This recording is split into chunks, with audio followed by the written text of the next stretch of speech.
Hi guys, in today's video we're diving into the YouTube Coppa controversy.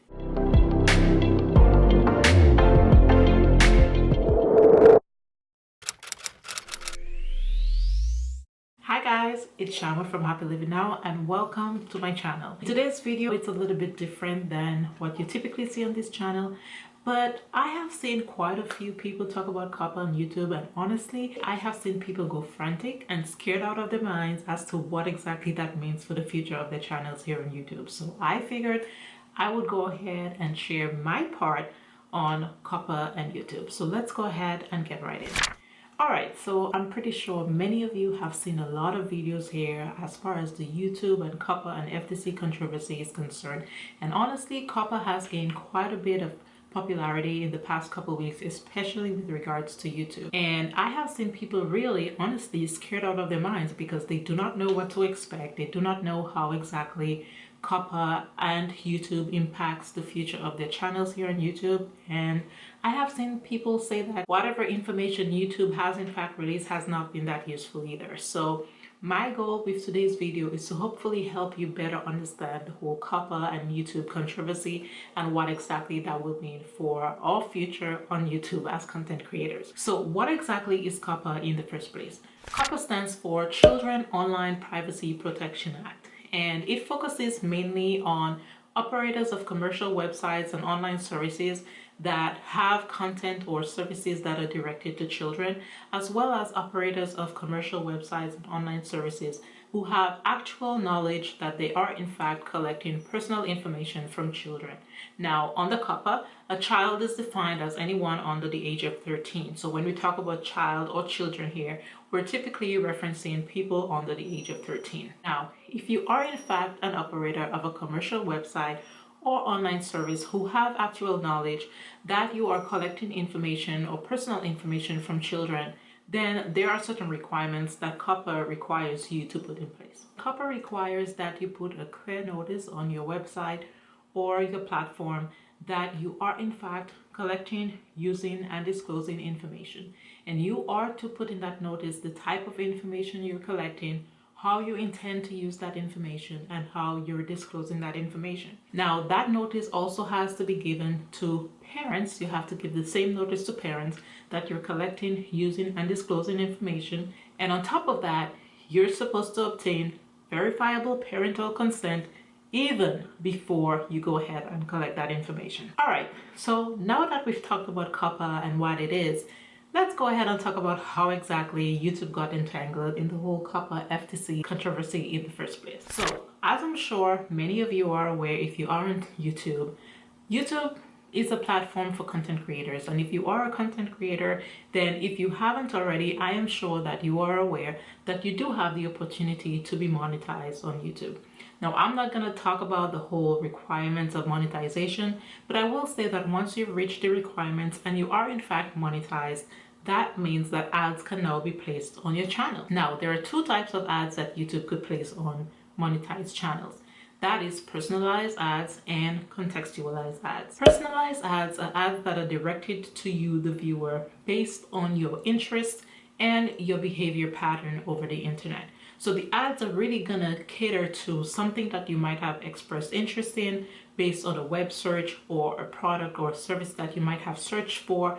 Those ads are gonna be targeted to whatever interest that you, the viewer, has.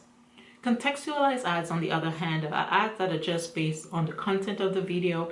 It's not directed to any specific viewer. It's mostly an ad that's gonna be based on whatever the video topic is about. Consider it the equivalent of TV commercials. Now, majority of the ads though that YouTube do use on the platform is personalized ads. In order to cater personalized ads though, that means you have to collect information about the viewer in the first place. And so what YouTube would have done, or as alleged by the FTC, YouTube collects information on its viewers by the use of persistent identifiers, also known as cookies. Cookies are a digital reference that pretty much tracks your behavior on the internet. So it's going to collect information as to the web searches you do, the products that you're interested in, the services you're interested in, Google searches you've done, and they're going to use that information to then provide you ads that are going to basically cater to those interests or web searches. I hope that made sense. And so with those personalized ads, obviously those are what bring in majority of the revenue, right? Now YouTube, once your channel is monetized, you get those ads placed on your videos, then that means you, the content creator, makes money, and so does YouTube. And so that's where this whole FTC, Coppa and YouTube controversy now kicked in. This all started back in 2016, sorry, to be honest with you. It's not something that just recently came in the limelight. This whole YouTube violation of Coppa started back in 2016 when certain companies and agencies actually requested that the FTC investigate YouTube for violating Coppa. And those agencies claimed that YouTube was not only collecting information on children or its viewers, but that it was using that information, making that information now available to advertisers to make targeted ads to viewers, including people under the age of 13. Now, of course, YouTube has denied for years that, it has content on its platform that caters to children under the age of 13. But when it came to promoting itself to companies that sold kids' toys and other advertisers, YouTube had a different story, right? YouTube promoted itself as unanimously voted the #1 favorite website for children between the ages of 2 to 12, that it was the #1 source where children could discover new toys and games, and that it was a leader when it came to reaching children between the ages of 6 to 11 as compared to the top TV channel. Now, how are you gonna be voted the #1 favorite website for children between the ages of 2 to 12 if they're not watching your content? Tell me if I'm wrong, but in order to be voted the favorite of something, somebody has to watch or know about your product in the first place. And so I think that's where the discrepancy is. So fast forward to 2018, 2019, the FTC files a lawsuit against YouTube. FTC though alleged that YouTube violated Coppa in many different ways, including that YouTube knew that it had content that were directed to children on its channel. Even though YouTube claimed that they did not, the FTC claimed that YouTube knew that there was child-directed content on their channel. And among many other factors, some of the ways that FTC reached that conclusion was that they said, well, hey, when people upload videos on your platform, you have an automated or manual type of ranking system that ranks those videos. They apply certain ratings to those videos, and those ratings categorize the videos as to the age range that they might appeal to. So, for example, let's say you, a content creator, upload a video on YouTube, and YouTube's automated or manual system, whatever they decide to use, applies a rating of, let's say, Y to that video. That rating of Y means the content of that video is gonna appeal to people between the ages of 0 to 7. The other way that the FTC said YouTube violated Coppa was that they claimed, hey, YouTube, you have major performing channels on your platform.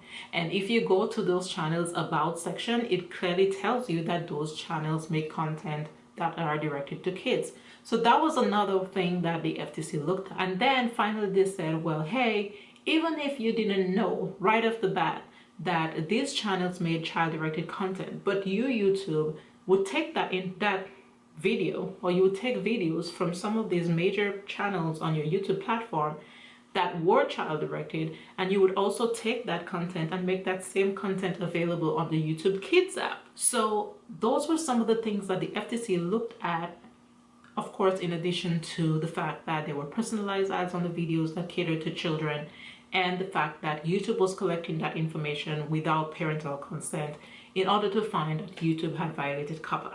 And YouTube and the FTC settled, and YouTube reached a settlement of $170 million for having found to violate Coppa. Now, what exactly does that mean for us content creators on YouTube? Now, of course, many of you might have seen that YouTube implemented certain strategies and systems in place to now help protect themselves moving forward as per the consent order between the FTC and YouTube when it comes to making sure that they do not violate Coppa. And of course, YouTube also released a video that helped explain how they were gonna treat the Coppa violation and FTC moving forward. And I will link it up on the screen. It's right up on the screen here. You can go ahead and check it out for yourself.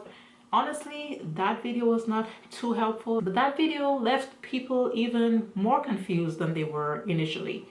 And I think the whole problem here, why a lot of content creators are concerned about the future of their channels here on YouTube, is because YouTube has concentrated on one part of the issue that's not really that main issue at all as far as violation of the FTC is concerned. So YouTube has implemented a system where you as a content creator, once you upload a video, you now have to select whether or not that video has child-rated content.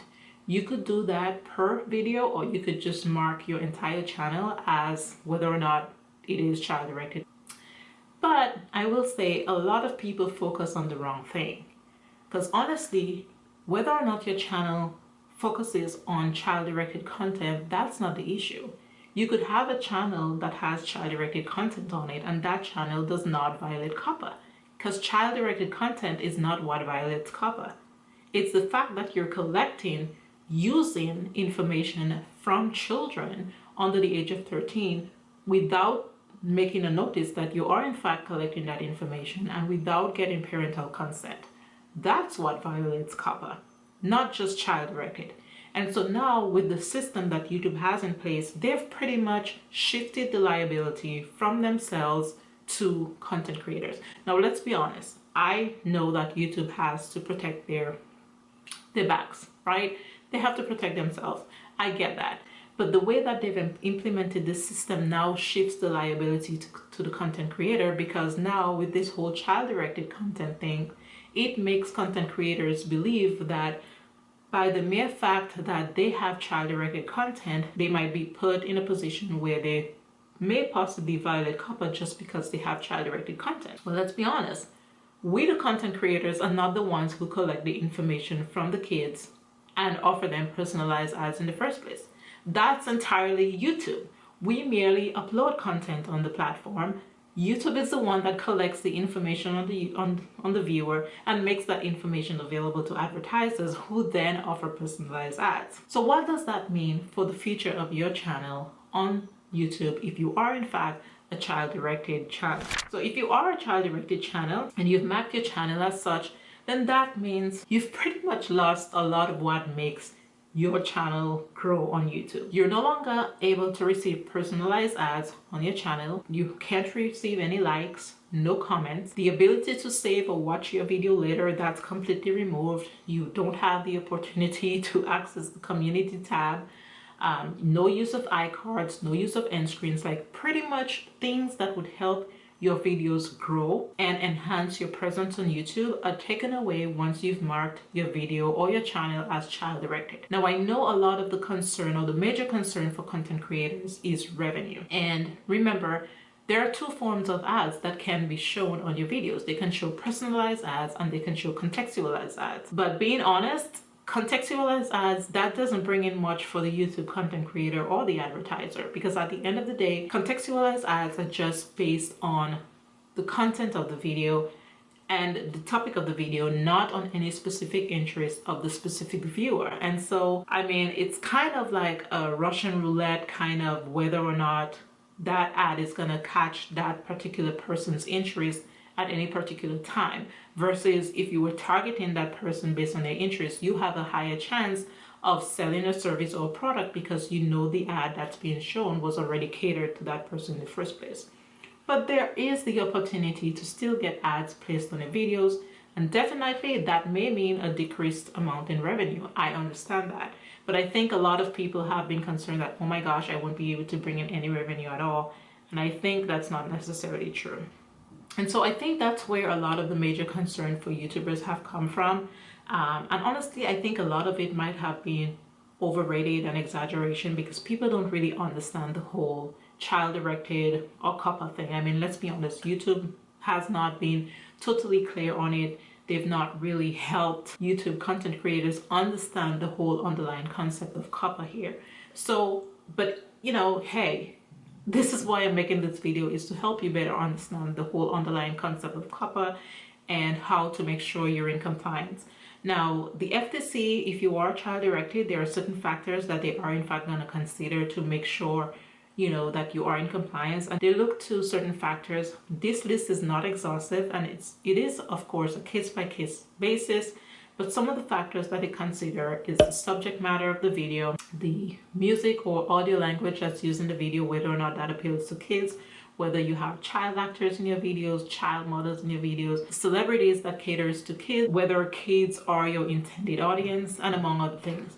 I will say though that some of the major factors that the FTC have considered, and those were also listed in their lawsuit related documents, with the fact that they did pay attention to the about section of those channels, your channel tags, whether your channel tags includes things that caters to kids specifically, and even the tags on the videos themselves. So those are some of the things you want to take into consideration when you're designating your channel as child directed or not child directed. Another thing I've seen people concerned about is whether or not the FTC can apply to them if they're not in the US.